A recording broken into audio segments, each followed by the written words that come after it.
বিশেষ করে এখানে বোনেরা নাই, ভাইরা উপস্থিত হয়েছেন, বোনেরা আছেন এখানে, সবাইকে শুভেচ্ছা জানাচ্ছি। এখন সন্ধ্যার সময় আমাদের এইখানে আপনাদের নেতৃবৃন্দ তারা বেশ কয়েকজন আমাদের অফিসে গিয়েছিলেন। আমাদের একটা সংবাদ সম্মেলন ছিল দুপুরের 12টায়, তারপরে আমরা বসছিলাম, সেখানে তারা গিয়েছেন। আরো অনেকে আছেন যারা পল্লী বিদ্যুতে চাকরি করেন, আমাদের সহকর্মী সহযোদ্ধা অনেকে দেখাইছে যে ভাই 18 সালে যে আমরা একসাথে আন্দোলন করছি, এখন এখানে চাকরি করতেছি। অনেকেই ঢাকা বিশ্ববিদ্যালয়ের বিভিন্ন হলে এবং একটা কমিটি গঠন করা হয়েছে সম্ভবত। সে সময় বলছে যে এই কমিটি গঠন করা হয়েছে, তারা প্রতিবেদন দিবে, সেই আলোকে সরকার এবং মন্ত্রণালয় ব্যবস্থা নেবে।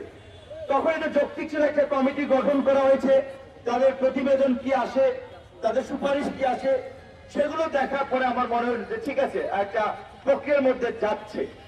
কিন্তু এখন পর্যন্ত বোধহয় 7 মাসেও সেই কমিটির প্রতিবেদন এখন পর্যন্ত। তো তার মানে এখানে একটা ঘাপলা আছে, তারা একটা লুকোচুরি খেলছে, যেই কারণে এখনো এই কমিটির প্রতিবেদন দেয় নাই। এখানে পল্লী বিদ্যুৎ সমিতি এবং বোর্ডকে একত্রিতকরণ, এটা নিয়ে দীর্ঘদিন ধরেই বিভিন্ন যারা বিশ্লেষক কিংবা এই সেক্টরে অভিজ্ঞ তারা কথা বলে আসছে যে এই দুইটা, এই একটা সমিতি একটা বোর্ড, এবং বিশেষ করে বোর্ডের যে কাজ এইটা হচ্ছে মাতব্বরি করা ছাড়া তার কোনো কাজ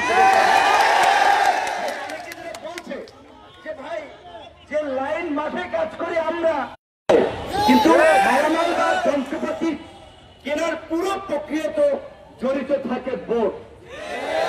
এবং এইটা আসলে একটা চরম অন্যায় এবং বৈষম্য, বিশেষ করে এই সমিতির উপরে বোর্ডের ছড়ি ঘুরানোটা।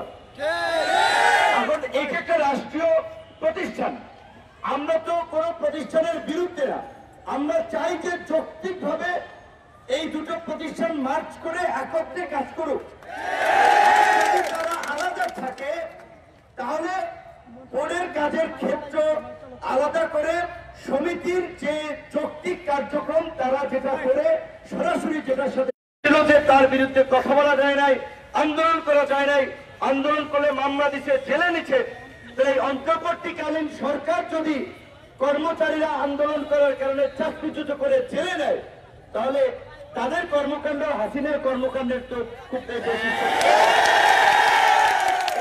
হতে পারে না, এটা হতে পারে না, এটা আমরা সমর্থন করি না।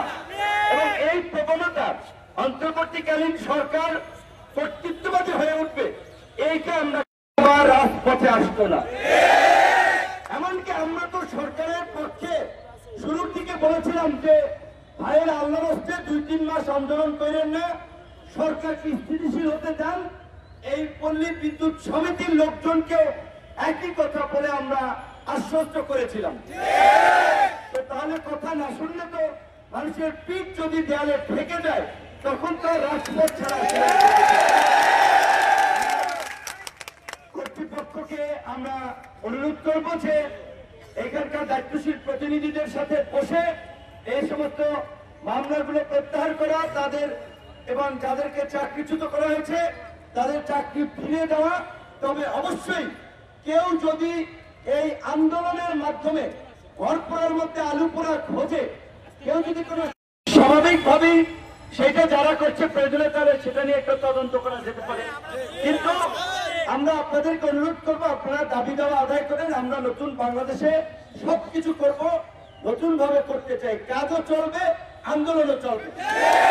কিন্তু কোন ভোগান্তি বা দুর্ভোগ, এই বিদ্যুৎ বন্ধ করে দেওয়া, ব্ল্যাক আউট করে দেওয়া, কাজ অফ করে দেওয়া, এইটাতে মানুষ ক্ষতিগ্রস্ত হয়, ক্ষুব্ধ হয়।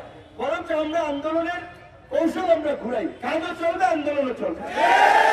এবং এই যে আমি আজকে আসছি, আমাদের আইনজীবী ভাই আসছে, আরো আপনাদের স্টেক হোল্ডার যারা আপনাদের প্রতি সহানুভূতিশীল, তাদেরও সমর্থন আপনারা আদায় করেন, তাদের সাথেও কথা বলেন। এবং আমি আজকে এখান থেকে গিয়েও আমি আবার আমার জায়গা থেকে উপদেষ্টাকে বলবো আপনাদের বিষয়গুলো যেন যৌক্তিকভাবে সমাধান করে। উনি আমরা ছিলেন, আমরা মানুষ, তার তো বোঝার কথা।